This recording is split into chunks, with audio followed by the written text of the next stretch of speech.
If we don't take Greenland, Russia or China will.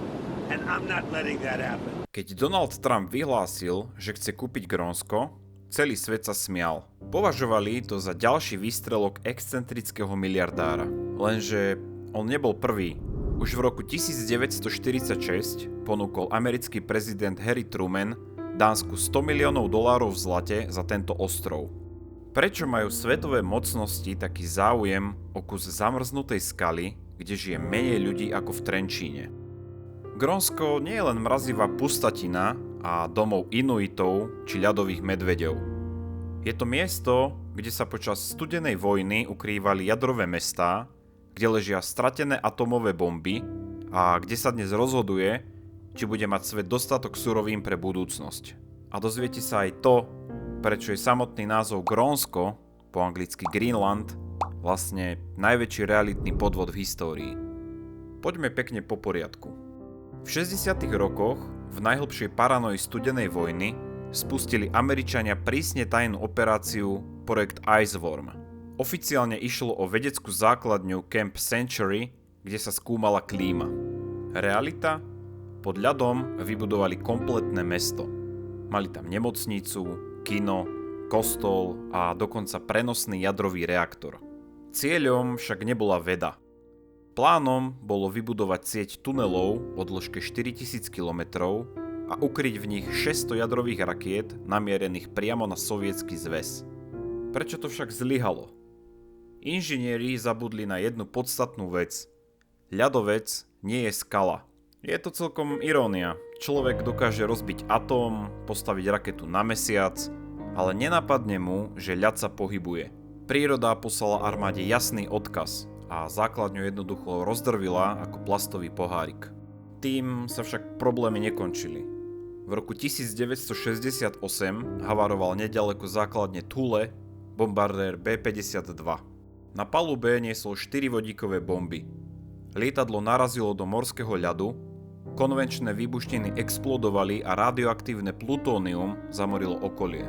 Jednu z hlavíc sa nikdy nepodarilo nájsť a pravdepodobne leží niekde na dne Baffinovho zálivu. Keď sme už pri tom, svet eviduje cca 42 kusov zapotrošených jadrových bomb. Ale kto vie, aké sú neoficiálne čísla? Prajem vám pekné sny s týmto vedomím. Grónsko neukrýva tajomstvá len vďaka armáde. Samotná príroda tu prepisuje učebnice. Pod kilometrovou vrstvou ľadu vedci objavili kráter Hiawatha. Je to stopa po dopade železného meteoritu, ktorá je širšia ako celý Paríž. Pre miestnych Inuitov to bolo požehnanie. Celé storočia dávno pred príchodom európskeho obchodu využívali toto železo z neba na výrobu nožov a hrotov harpún. Doslova žili v dobe železnej vďaka vesmíru.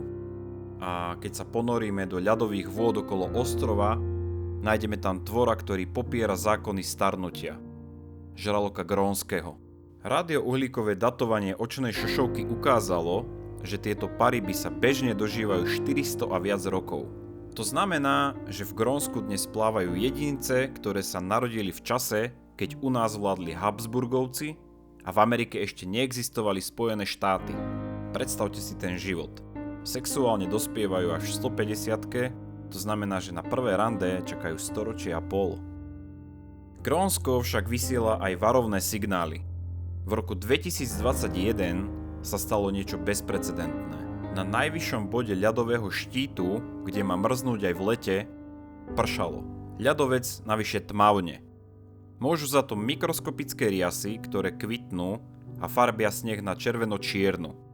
Tmavý ľad priťahuje viac slnka a topí sa rýchlejšie. Je to začarovaný kruh. Ako sa žije v krajine, ktorá je z 80% pokrytá ľadom? Je to náročné. V Grónsku totiž neexistujú cesty medzi mestami. Ak chcete ísť navštíviť tetu do vedľajšej dediny, musíte ísť loďou, helikoptérou alebo psím záprahom.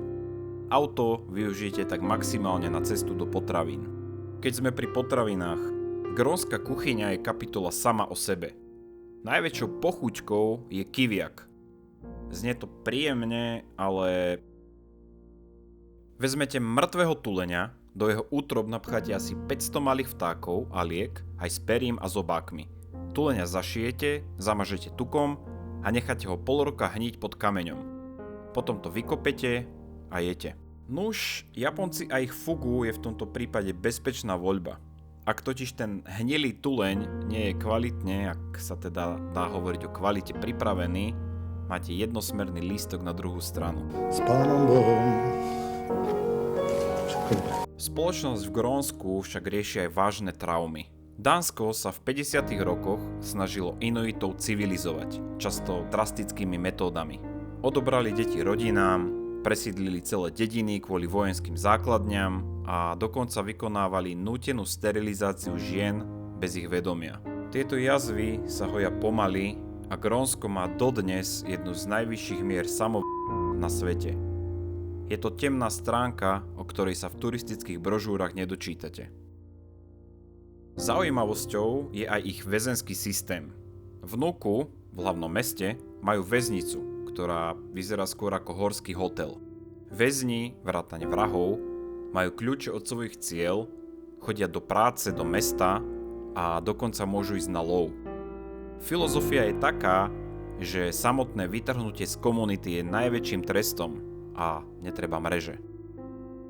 Prečo sa teda o Grónsko zaujíma Čína aj USA? Dôvod je jednoduchý.